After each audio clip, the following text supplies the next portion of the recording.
Welcome to the Practice Podcast, a show created by lawyers to help lawyers in life and business without all the complicated lawyer language. Let's welcome Bast Amron founders and your hosts, Jeff Bast and Brett Amron. Let me just say that we're recording in the afternoon and Brett has had a lot of coffee. That's actually not true. Isn't it? No. No coffee today? Before this, I had a cup and a half. And now this is the second? This is 2.5? Yeah, but I always do the smallest amount. So really, at the end of the day, it's like 2 full cups. If I have, a third small cup. But we're recording at 2:30, and so do you have a cutoff time for coffee normally? 2:30. 2:30. Yes. It's 2:38. I'm on tea, so Caffeinated. no, You don't need it's caffeine. herbal. It's herbal You tea. don't need I don't caffeine. Truthfully, You're high on life, caffeine man. doesn't. That is true. Caffeine does not have a profound effect on me, but I drink coffee mostly because I love the taste of coffee. And I also love the ritual of coffee. I love the smell of the coffee brewing. I love holding my hand on the mug like on a cold day. I just love coffee. I do have a question for you, Jeffrey Bast. Please, bring it on. I'm an open book. What does have a profound effect on you? What has a profound effect on me? Yeah. My loved ones, obviously, my wife and my I'm not going to let you get out of that one that easy. That's a given. Okay. I mean, you got to throw the dog in there, of course. You know this. You know what it truthfully is? It's an encounter with nature. So like when I'm swimming and we see, I saw a hammerhead shark, which I touched. I mean, sharks or manatees or stingrays, any type of encounter with, nature has the water is nature. Yeah. The sand I was going to nature. say just being in the water, but that's a little too easy. But Mountains are nature. True. I love all those things. Can't but if get you eaten see, when you're on a hike and you see, Yes. a moose, for example, or something, Yes. from afar, and Yes. it's amazing. The And it always keyword feels right there. personal. Keyword. From afar, right? From You don't want afar. to be too close. I don't, People think they want to be close to a you moose, don't, but no. those things they're big and scary. Same thing with the sharks. Or bears. Don't want a bear. I always want to see a bear. When we're away in Colorado, where we were this summer, there was a sign saying there are bears feeding in this area. I was looking for them all the time, but You have the spray? you want to see them, but you don't want to have an encounter with them. Okay. Anyway, any encounter with nature is profound effect on me. All right. How about you? Is there something that has a profound effect on you? Well, lucky you. You get to see me every day. So. That's it. Obviously, my loved ones, but I would say that you're in that group. Thanks. I appreciate that. Poor Evan. Poor guy sitting here and watches his work. He's like the name of his book is so prevalent today, and it really has deeper meaning after this dialogue. He's like, it really have to rethink. Has deeper meaning. How do I avert a crisis?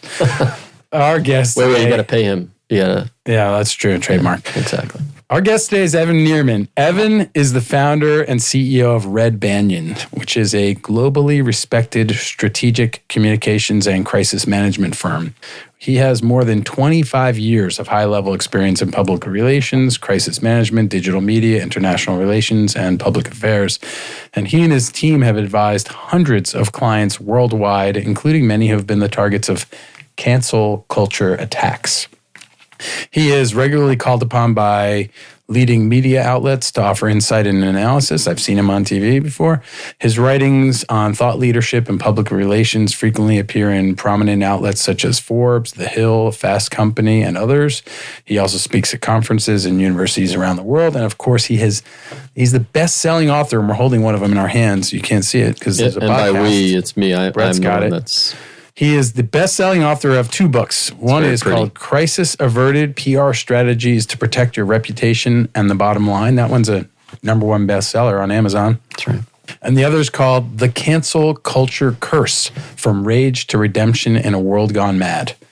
Welcome, Evan. Wow. Thank you guys for having me. It's an honor. And now I'm finally on the practice. So this has been a moonshot for me to be on your podcast. And here I am. #1 bestseller, practice podcast. I'd say, yeah, that's about right. High impact. This is a great show, and I'm honored to be here. So thank you for having me. We are honored to have a he is in PR, isn't he? Yeah. He's good. He's big time. Exactly. Evan, so how'd you get started? How'd you find your way to this path to crisis PR? Very simple. I lived and worked for 15 years in Washington, D.C. Oh, so that's... So that's all I need to say about that. What were you doing in Washington, D.C.? And when was this? Is that you went to school there, right? I did. I went to school, undergrad at George Washington University, which is right downtown, a few blocks from the White House. Foggy Bottom. Foggy Bottom, that's indeed. Right. And a great place to go to school because the city is your playground and your classroom. They didn't even have classes on Fridays because they wanted you to get internships around the city. Nice. So if you care about global politics, I did. You care about communications, I did. And you're interested in media, I was. No better place than Washington, D.C. And so I was undergrad at GW, had a bunch of internships, and that led me to my first job, which was in lobbying and advocacy. I was working for the pro-Israel lobby organization called AIPAC, the American Israel Public Affairs Committee. That was how I got started in DC, doing a lot of communications work for AIPAC, and then ultimately left to go to a small firm that did high stakes and crisis PR. And then you started your own firm, like right from there? Or in between, well, when I was at that firm, I really liked the work. Loved coming in, helping clients who are facing bet the farm scenarios, guide them through really tumultuous times. Loved the business model, loved the variety of different issues and industries, hated the culture of the firm. Oh, really? It was all about how much money can we make, how quickly. And so they treated clients like a piggy bank. The idea was line them up, hit them with a sledgehammer, grab as much money as you can, and then to hell with the relationship. Ouch. Not don't good. say any names, please. We don't want that. Sorry. We're trying to avert the crisis. Hey, the firm's out of business. Okay, good. They're out of business. All right. So you didn't like that model, and you said, okay, I'm going to do it a different way. Yeah, I was thinking to myself at the time, one day I'd like to have my own firm. I'd like to do this type of work, but with a completely different culture and a different approach. Imagine if instead of working for clients for 6 weeks, we treated them really well and we worked with them for 6 years. Right. What if we treated them how we would want to be treated? And so I set out to build the kind of firm that I had been looking for but hadn't found. But I had one stop before I got to starting my own, which was move me out of DC to South Florida. And that was a startup had raised a bunch of money from some venture capital firms. They enticed me. They got me to move down. They moved my family down. It was a way to get out of DC. I did that for a year and a half. And Were you doing PR for this company? I was the in-house PR guy. Right. So I went from being in-house at AIPAC to going to an agency to going back in-house. Right. And then ultimately I decided, why am I helping these guys build their business? I should be building my own business. And I wanted to start something that would build an enterprise that was bigger than just me, bigger than just a job. And so I set out to create within Red Banyan the type of firm, the type of communications agency that I'd been looking for but could never seem to find. So communications to me is, and correct me if I'm wrong, is more of an umbrella. Public relations kind of falls underneath that, right? Yes. And crisis public relations might be even a subset of that. How do you find your way there, given your direction of communications in college, and that's what you wanted to do ultimately to public relations and then crisis public relations? It's a great question, and you're right. Your taxonomy is right. You've got we need a chart. Yeah. Communications or marketing. Yep. Below that, you've got PR. PR is a form of marketing. I would say all PR is marketing, but not all marketing is PR. Nice. And then below, as you aptly pointed out, crisis communications, crisis management is really a subset of PR and strategic communications. And it's the kind of niche that you have to have experience doing it. You can sit in a classroom for years. You can take courses in crisis communications. But what you learn actually in the real world is infinitely more valuable. And the way that I stumbled upon crisis PR as the specific niche that I wanted to go into was I was working at AIPAC, had a really amazing experience, great mentors, the culture was fantastic. I got exposed to all different types of communications and media outreach and writing and editing and journalism and advocacy and internal communications, congressional communications. But it wasn't until AIPAC actually had a situation that they faced through no fault of their own that put them into a crisis. And they brought in an outside firm And because I was the in-house guy, I got to work with the crisis communicators who parachuted in to guide the organization. And when I saw how they operated, what they did, and I got my hands dirty working directly with them, it was like a light bulb went off. I said, this is what I've got to do. I could have stayed at APAC. I was on a great trajectory there and loved it, had the best possible experience.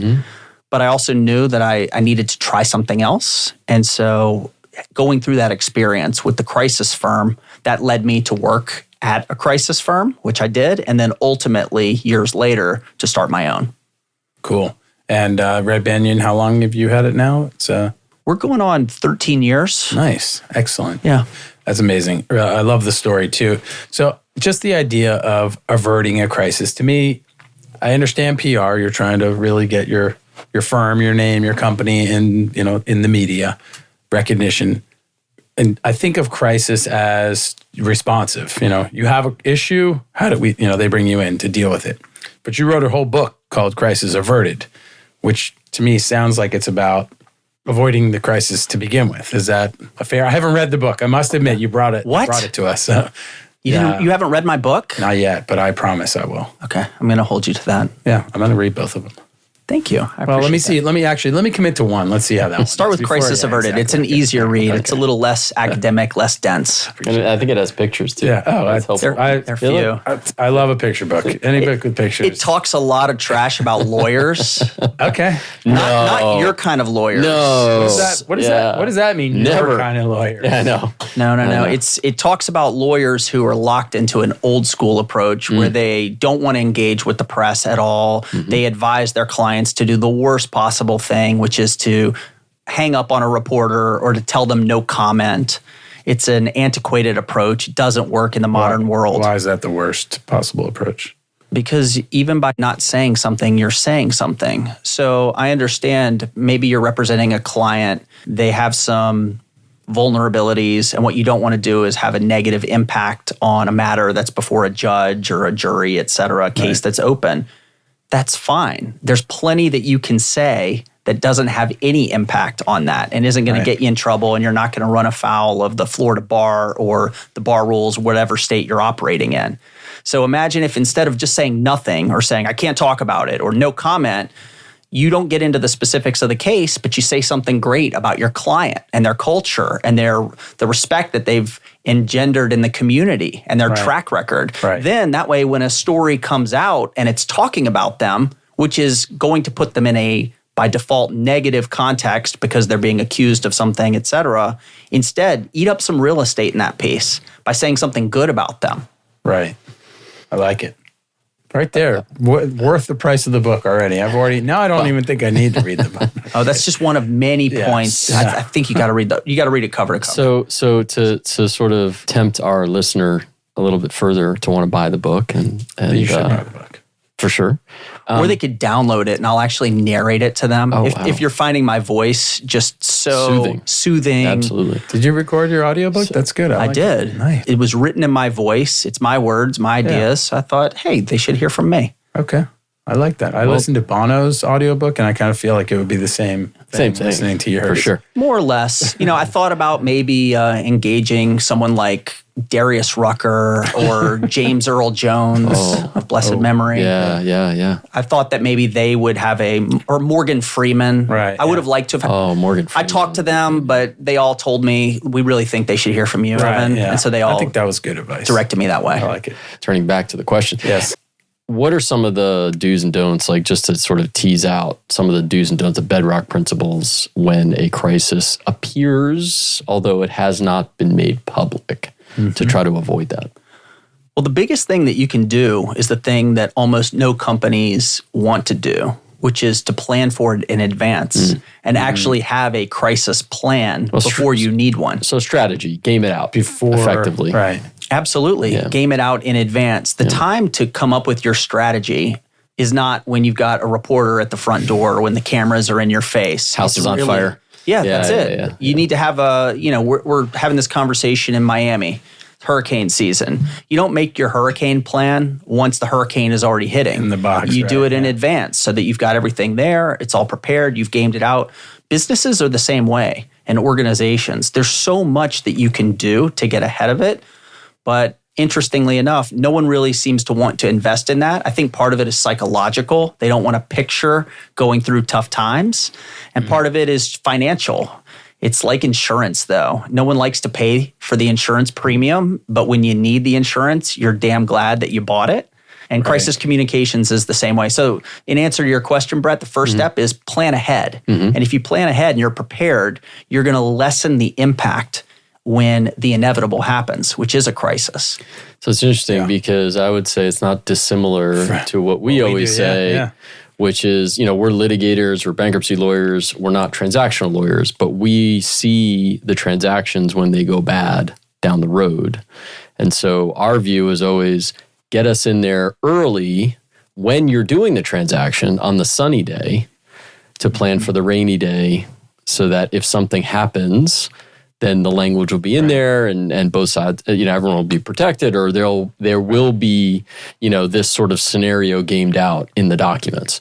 But 9 times out of 10 or 9.9 times out of 10, that's not done for the very reasons you said. There is similarity across, our different practices. Yeah, absolutely. And I think another similarity is when you're getting involved in a complex case, someone needs to be the quarterback. Someone needs to be the chief strategist. And the same is true with a PR firm, similar to a law firm. You've got to have someone who's mapping the strategy for you. And you got to also have the right team.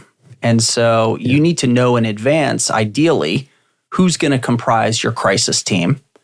If you don't know that in advance, you can suss that out pretty quickly and you can get the right people. So those are some other key practices to utilize. Another would be you need to create an easy way for the public to get in touch with you. So there has to be a clear address for all communications related to this matter. You need to get it out there on your social media, on your website, potentially communicating proactively with your clients or your customers, your vendors, your providers. But it should ideally be going through one channel. And the reason for that is you need discipline as an organization, especially when you're going through a crisis. So you want to be all speaking from the same script, essentially, and you want to have one main representative, whether it's internal or external audiences, which leads me to another best practice, which is to game out who your target audiences are. And I think one mistake that a lot of organizations make during a time of crisis is they focus exclusively on the public.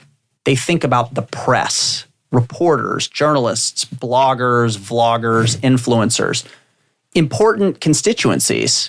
But sometimes organizations forget to communicate with the people who actually matter the most to them, including their customers, their key relationships, their employees. Investors, stakeholders. Right. Exactly. And now imagine your key stakeholders, your investors, your employees.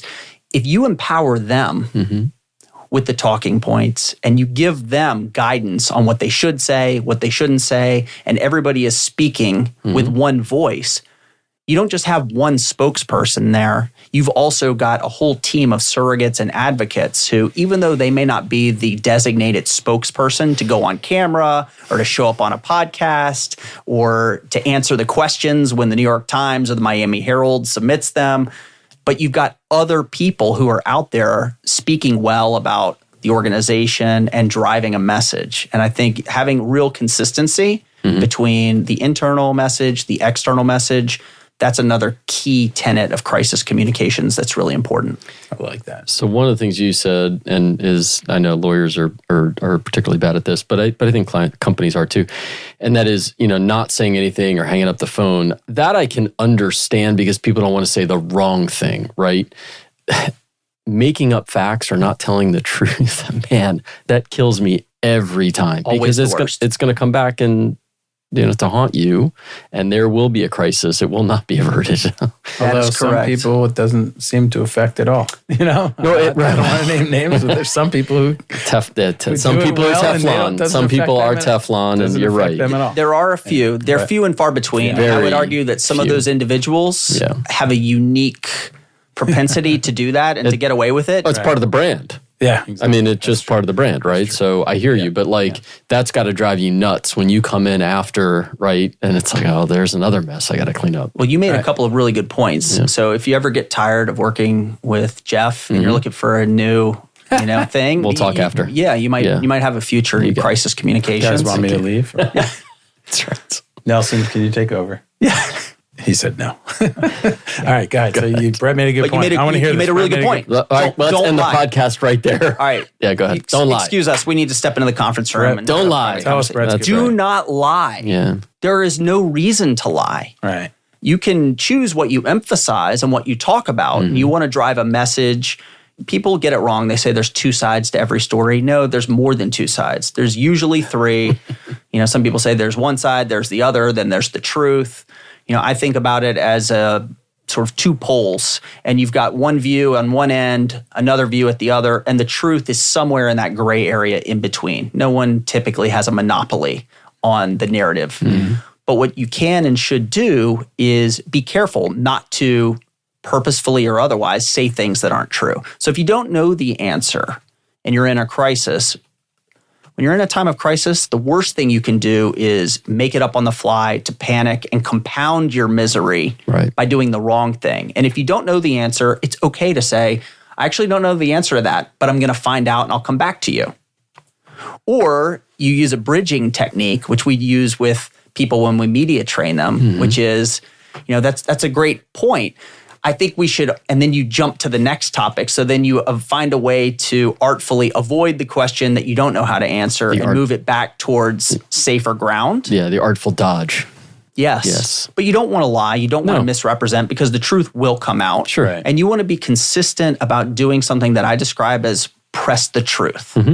And that means, I was speaking ill of old school attorneys who had that approach in the past, in a time where you could afford to perhaps ignore a reporter because back in the days before the internet, if you got a case or you've got a matter that's being discussed publicly and you avoid the reporter, there's a local story, it airs on TV or it's in the paper, and then it's gone. It's like it never was. Whereas in today's world, you can't get away from the information and it lives forever online. So your approach has to evolve as well. And when I talk about pressing the truth, by that I mean it's not enough to simply not lie. It's not enough to simply have a message. You have to be an advocate about pushing that message out. And no one is going to advocate on your behalf unless you do it. And no one can do it better than you can. And that's why you have to press the truth. You can't wait until eventually the facts come to light. You need to make sure they come to light. If there's false information that is swirling around, you have to counter it. You have a responsibility, I would argue, as an organization, as a leader, as the attorney, to drive accuracy. You got to press the truth. I like it. Yeah. Sounds like litigation. I was going to say, everything you're saying sounds very similar to what we do. And like you said, like Brett said, our clients typically don't want to spend the money that's necessary to avoid the crisis, in your case, litigation in our case, because they don't think they need to until they need to. And then, usually the ones that need to, after we have a good litigation in the case over a contract, they'll say, Can you take a look at our form of contract and help us beef it up for the next time? And we're always happy to do that. It's like, don't make the same mistake twice. I was thinking that, one way to sort of plan ahead for the crisis, in your world would be to, develop a relationship with someone like you, to use a PR agency for what I'm calling positive PR, so that you're prepared for the day when the negative PR comes up, something like that. Is that a fair? Yeah, absolutely. I mean, you don't want to be shopping around and trying to figure out who's going to help you in a time of need. Whereas if you've had the opportunity to engage with a firm in advance, you find if they're the right firm. Do you guys have the same philosophy? What's the working style? Does it jive with you? And if it does, then there's a relationship there. So sometimes we'll find that law firms, for instance, will want to engage with us. They'll get to know us, and then we'll be on standby for them. Or they'll bring us in if they think that a matter potentially could get into the public and they want to mitigate it. They'll introduce us to their clients, and we'll look for ways, again, sometimes people think about PR, they think about pushing out information, getting in the press. Many times, avoiding press, staying out of the story is actually what's more beneficial to the client. And so a lot of the times, the best work that my team does is not necessarily running their mouths and getting people into the media. It's very strategically moving in order to avoid negative exposure, to counter it, to mitigate it, and to sidestep it wherever you can. But there's also, to your point, Jeff, a really important thing that you can do in order to inoculate yourself against the inevitable crisis is to invest in proactive, positive, strategic PR. Because what happens, and you see this all the time, organizations that want to fly entirely below the radar, and they don't want to communicate publicly, they don't have any social media, they barely have a website, they have no presence online. If they get negative coverage, they get overwhelmed by it instantly. There's nothing there except the negative story. Right. Whereas if they've been investing over years, over time, in driving a narrative, pressing the truth, letting the world know who they are, highlighting the culture of their business, talking about success stories, maybe things that they've accomplished for their clients. You do that, again, you're creating the image that's out there and you're balancing out. So when the negative comes, you've got plenty of positive that you can also rely upon. It's one of 20 or 50. So when I Google it, that company, it's not all this issue. It's, there's some positive and then there's some negative too. Absolutely. What percentage of your business comes? You mentioned lawyers, law firms hire you, companies come and hire you, organizations, whatever that is. So where do you typically pull your business? Is it 50-50? Is it, Yeah, it's a great question. It really is 50-50. 50% strategic comms, positive, proactive, long-term, and then 50% is either crisis preparation, developing crisis preparedness roadmaps, CPR plans, we call them, for organizations, or it's jumping in to mitigate. And the crisis can run the gamut from really serious things, from problems with board members to an executive that falsified expense reports or criminal behavior allegations or SEC raids by the...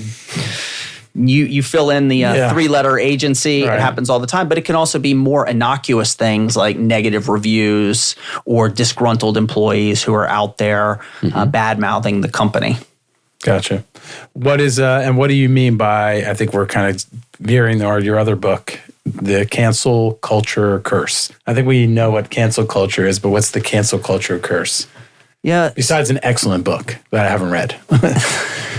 Thank you for that plug. I appreciate it. Well, cancel culture is a phenomenon that we've seen in recent years. And when I say we've seen, our society has seen it. I've gotten a sort of back behind the curtain view toward a lot of these very high profile cancel culture incidents. And what happens with cancellation is an individual says or does something that another group doesn't like, and there's an attempt made to cancel them. And that means to deplatform them, to harm their career, to get them fired. It's usually the most stringent course of action and the most severe form of punishment that the mob, it's usually an internet mob that's coalescing around an issue. Yeah. They want the most strident, they want their pound of flesh. And so what they'll do is they'll initiate a campaign to try to attack, humiliate, punish, disproportionately harm the person who's done or said something that they don't agree with. I think it's wrong. Yeah. No, me too. And so if you guys, Red Banyan does work in this space as well. What's the approach? And maybe there's not a one size fits all, probably not. But if they're trying to cancel a high level executive, you're out there presumably trying to protect the company, not the executive. But it all depends on the scenario. It's the same as, look, there are certain practices that you find over time work. And so, attorneys find if they've had a case, the specifics may vary from case to case, but you've probably at some point, you do this kind of work long enough, you've handled a similar case, or you've seen a scenario where it's a different industry, but the same set of problems. They kind of repeat themselves. And the same is true with both crisis communications writ large, but also with cancel culture. But I think the mentality and the idea that the number one thing to avoid getting canceled is to refuse to be canceled. And this ties back to the point that I was making earlier, which is you have to be willing to advocate for yourself. And so if you become a target of a cancel culture attack, if you go into your shell, if you put your head down, you say, oh, I don't want to do anything, I don't want to say anything, I'm being attacked here, it's just going to get worse. And if you sit back and wait, all those negative things that you're being accused of, all of the bad press, it's going to harden into concrete. Online, you're going to end up getting fired, you're going to end up being disparaged on social media. So you owe it to yourself to fight back against it and to defend yourself. And so it ties back to that concept of pressing the truth. And so that's one of the most important things. If you're going to get canceled, refuse to be canceled. It's a very tough thing. And then once that happens, then you're basically going to implement a series of strategies similar to what you'd undertake in a crisis situation in order to mitigate the negative and try to create the opportunity to move past the controversy as quickly as you can. Yeah. So I would Don't do it alone. Yeah. Don't do it alone. Right. I would imagine that scenario becomes a little bit more difficult if, for example, it's like what I would, my term, derivative cancel. Like if you're a celebrity and you're promoting a certain beverage and the online mob goes after the beverage for hiring you and to force that beverage company to fire you based on something you've done or said. And so you can, obviously the individual can take all the actions you've said, but it's now incumbent upon the company, right, the sponsoring company to also do that. And like that becomes another level, I would imagine. It does. And it's harder when you're talking about a big company, especially a publicly traded company. Yep. They've got a lot of folks who they answer to, including shareholders. They've got a lot of requirements to which they have to adhere. Mm-hmm. So you tend to move quicker, which is really key. How quickly can you move in a time of crisis? It tends to be easier for individuals or for privately held businesses. Mm-hmm. But some organizations, even big companies, are able to sidestep it. They're able to move forward and they're able to get through it. Mm-hmm. And I think what we've seen is a real shift in our society in recent years. And I do think people are understanding that cancel culture is not right. And you're seeing fewer instances where people are getting canceled. And there have been a lot more people who have been open about speaking out against cancel culture. Mm-hmm. Right. And, I think it's an interesting topic to talk about in the context of a podcast principally for lawyers, because if you think about the things that make the American legal system the bedrock of it, what makes it work, the idea of due process, a jury of your peers, the right to self-defense, and assumption, a presumption of innocence. Right. Yeah. The complete opposite. Only for happens. Criminals. Not if you're right. And a second chance, right? I mean, and the idea is that, even if, obviously depending upon what you're convicted of, but even if you're convicted of something, right, other than, murder or whatever, you get a second chance. Yeah, you serve your time, you get a second chance, that's the system. That's the premise of bankruptcy is that, innocent. Oh yeah, that too. I should have gone with that, right? Innocent debtor gets a second chance, an opportunity for a fresh start. Exactly. I mean, that's right. It's why pencils have erasers. It should not be the end of the story. Wow. It doesn't need to be the end of the story. Yeah. No, I agree, and I think it's unfair when people tend to be judged for a single comment. When they have, what about the 55 years before that? I made one comment that was stupid, and I do it. By the way, I do it all the time. I say stupid things all the time, and my wife's always there to correct for my errors. I'm just not doing it in a public way to offend masses of people. Well, and I think more to the point, several of the points you were making, a lot of the people that say things that get criticized for it, a lot of times they make a mistake by doubling down. Right. Well, they're also they double down, and instead of saying, you know what, that was wrong. Right. That was wrong. That was a mistake. Here's what I really want to say, and here's my belief, and here's the life I've lived to show you that what I said in that instant was not who I am. That's true. Although it used to be crisis communications, there was kind of the basic playbook that everyone followed. Let's call it the 3 Fs, and we'll keep it PG. Oh, you make it R. No. Kids, it's okay. No kids. The kids were exposed to this. Yeah. Bless you. Thank you. If you foul up, yes, If you foul up. Come on. Fess up and then fix up. Yeah. Nice. So it's to your point, look, we made a mistake. We're pledging to do better. We're owning it. We're being responsible, accountable for it, and we're going to do better. And then you actually do the things that you pledged to do. Right. It was a pretty basic formula, and it was the bread and butter of crisis comms for a long time. But I do think there's been some evolutions there. And while you're right that if you've actually done something and it's being misconstrued or you've made a mistake, but it shouldn't be the defining moment. Your pencil has an eraser. Why don't you get a second chance? Don't be afraid to get in there, press the truth, and advocate for yourself. At the same time, if you're being canceled for something for which you shouldn't apologize, don't fall into the trap of apologizing. Right. Because that is a phenomenon that's been turned on its head in recent years where people feel like they need to apologize. And then what can end up happening is the apology is then weaponized against them. So then it becomes, and this is the problem with cancel culture. In a pre-cancel culture world, Jeff insults me. He says something really, disgusting to me, which obviously this is a made-up scenario because he's such a gentleman. It would never happen. 100% he never does that. But if he insulted me, only love. If he insulted me, he would apologize. I, being a rational and mature, emotionally stable individual, would say, I accept your apology, Jeff. Let's move forward. And that would be the end of it. But in a cancel culture world, Jeff pisses me off. He does something rude to me. I get mad.